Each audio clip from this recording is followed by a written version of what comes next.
Hello guys, welcome back to Watch Addiction Watch Reviews. It's been a couple of weeks since I've uploaded a video. Hope you guys didn't miss me too much. Today we have the second release I'm going to be showing you guys from Beaufort Watches.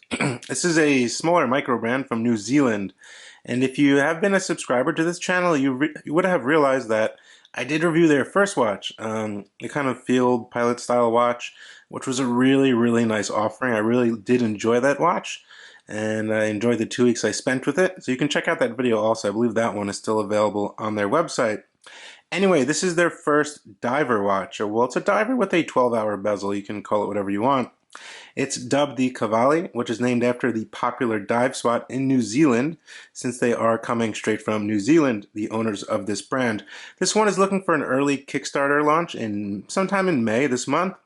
So definitely stay tuned. You can sign up for their newsletter on their website, and they'll give you all the information about the Kickstarter. We'll drop the link in the description below. Let's see what's on my wrist today. And about 7 years later, the 114060 is still one of my favorite watches, or probably my favorite watch I do own. This one has gotten so much wrist time. It is a little banged up here and there, but it still looks great. Still keeping great time, plus 2 seconds a day. And I'm glad I bought this one when they were available and I paid retail. And now these are going for crazy prices. So yeah, I definitely wouldn't have bought one if I had to buy one today. But back then at the retail price of $7,500, which is still kind of crazy. But much better than some of the prices you see today, used even like $10,500, which is pretty crazy. But nonetheless, a great classic no-date watch, the Submariner from Rolex. Now digging a little deeper into the Cavalli, it has a very unique design, I must say. It does have those Batman kind of colors, but it's not a homage watch. I don't really see anything on this watch that resembles other watches, so that's always a good thing, right? I mean, some people do like homage watches. I have nothing against homage watches. I do own a few myself, so. But this seems to be, completely their own kind of design here. It's solid 316L stainless steel all around. As you can see here, we have some nice, highly polished flanks. Nice flat case on the side. Not too bad there.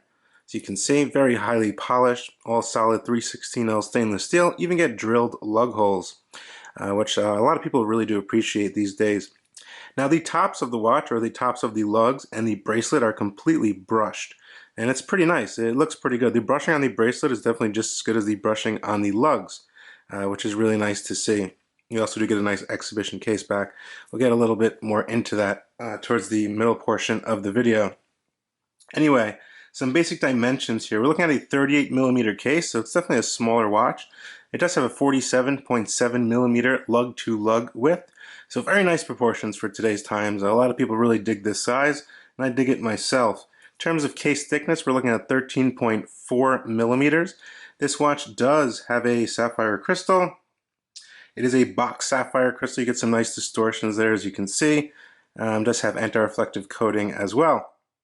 Now, we do get a 20mm lug width, which is pretty typical for a 38mm case. Now, the actual bezel is 120 clicks, and it's a 12-hour bezel. So that means you can keep a second time zone on here. Very easy to use, very simple to use. You rotate it to the hour, and that's pretty much it. Most of you guys probably know how to do that already. I'm not going to sit here and explain it to you. But yeah, there's a few different variations of this watch also. This is not the only color iteration and variation. You can check on the website with some more photos you can see there. Anyway, it's a very clean, very crisp dial. The dial itself is kind of a grainy black matte dial, which is very legible. We have those nice applied numerals filled with BGW9, nice pointer hour hand, sword seconds hand, nice sweeping all the way to the end of the chapter ring where it's marked 0 through 60 graduations, and a little candle wick there in the end where it's actually loomed as well, all with BGW9 Swiss Lume. The bezel itself, which is the sapphire bezel, is loomed with BGW9 as well. So very nice components here. Going a little higher end, I'd say. And well, pricing. Let me get that out of the way before we get into it. So the pricing on this exact model on this bracelet will be about $573 US. That's the retail price. But on Kickstarter, you're going to save about 20 to 35%, which is going to bring about $375 to $460 US, depending on the early bird tier that you get in on. So if you want this one, I would definitely watch it and get in on the early bird tier. Okay, so that out of the way, let's take a look at the bracelet, because the bracelet's quite cool. So you have this nice bracelet, as you can see here, which is very flexible. which is really nice. Doesn't pull hair or anything like that. It's very articulating, as you can see there. Very nice finishing as well. Solid end links. Everything matches up very nicely to the case. Getting to the clasp here, we have a custom Beaufort signed clasp. And a nice little touch here, they did perlage work on the actual clasp, which is pretty cool. So it's just one snap down, but it's very secure and it keeps things nice and thin over here, so you're not going to have a bulge on your wrist. We get 1, 2, 3, 4 micro adjustments, which is good enough for me. I got a perfect fit on my 6.75 inch wrist, removing 3 links from the actual bracelet. But yeah, the bracelet does have that nice kind of shine. As you can see there, when the light hits it, it just kind of glitters, which is really nice, kind of like an AP bracelet. It doesn't look like an AP bracelet, but you do get that nice shine like the AP bracelet. Heading to the case back, let's see what we have here. Wow, so we have quick release pins on the actual bracelet, so you can pop this bracelet off in a jiffy and be on your way if you want to change it to a rubber strap.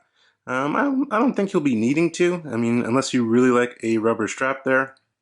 But it's easy, you just push those together, bracelet comes right off. Case back is screwed down for that 200 meters of water resistance.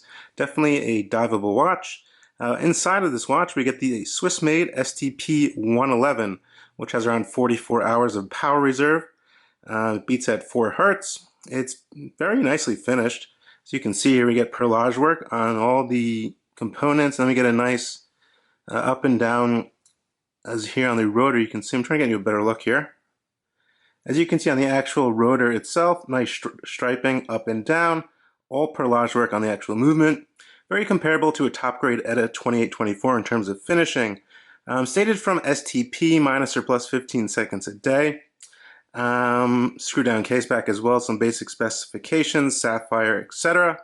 But yeah, these movements are really nice. I do have a lot of experience with the STP-111. This is obviously a date version, so you get a quick set date, hacking, hand winding, beats at 4 hertz. Basically, it's the same thing as an ETA 2824. The crown itself is very detailed and nicely signed with the Beaufort logo, which I do appreciate. I'm going to go ahead and unscrew the crown, function the movement, pops right out. Nice long pop. Get self-winding. One position, we can flip through that date. With a black date wheel down at the 6 o'clock position, kind of stays out of the way. And then final position is hacking, and we can set the time here. So everything works as it should. No issues there whatsoever. Go ahead and screw that back down for that 200 meters of water resistance. But yeah, just a very, very nice, clean, crisp, legible watch with a 12-hour bezel if you want to keep a second time zone if you're traveling across the world or into a different state. As you can see, the bezel action is very good. It's 120 clicks, and it is very good. As you can see, everything does line up perfectly to that 12 o'clock position, which a lot of brands have been getting right lately, so I do appreciate that. The markers themselves, you can see, are raised a little and they're applied. Very nice, very neat, no errors there. I don't really see any errors or anything. This is only a prototype, let me mention that. But if the prototypes are this good, I can only imagine what the actual production models will look like, as this is very, very crisp and seems like a production model even though it isn't.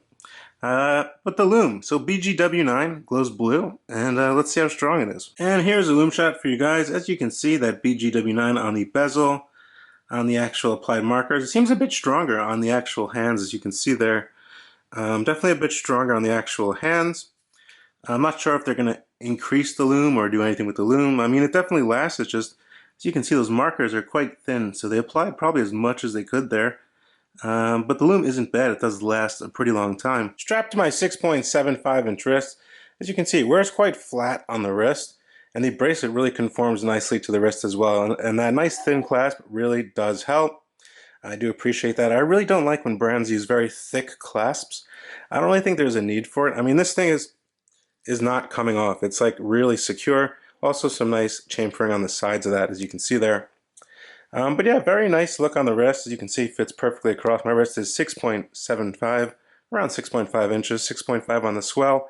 In the summer, you get a nice view of that domed sapphire crystal. And the bezel is actually stepped a little, as you can see there from the case, which is a nice vintage aesthetic added onto this watch for some visual pleasure. But yeah, definitely a nice fit. I'll show you how it looks outside. Outside in the light definitely looks very nice as well. Obviously things inside and outside always look different. But this is filmed from an iPhone 12, I think it looks very nice outside. Different angles, different light hitting it from the sun.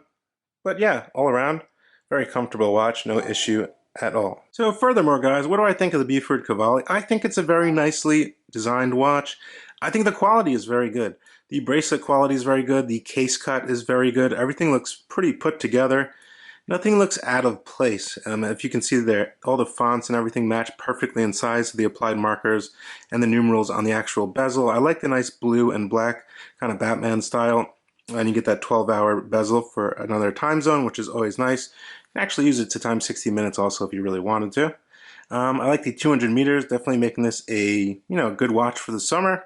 Definitely can take it in the water. Also, probably this would look pretty cool on a nice rubber strap, I think, even though the bracelet is very nice, and I've been wearing it on the actual bracelet, even though I have a bunch of rubber straps as well. But yeah, nice little cool designs, nice touches. I like all the perlage work. I think they did this probably to match the perlage work on the movement, I'm not sure. But it looks pretty cool. I think they did a pretty good job on this one. Let me know what you guys think in the comment section below. I didn't find any quality control issues on this prototype, which is a good sign. So let me know what you guys think down in the comment section below of the new Beaufort Cavalli. You can sign up on their website for the pre-order. This is Watch Addiction Watch Reviews. I'll see you on the next one. Bye.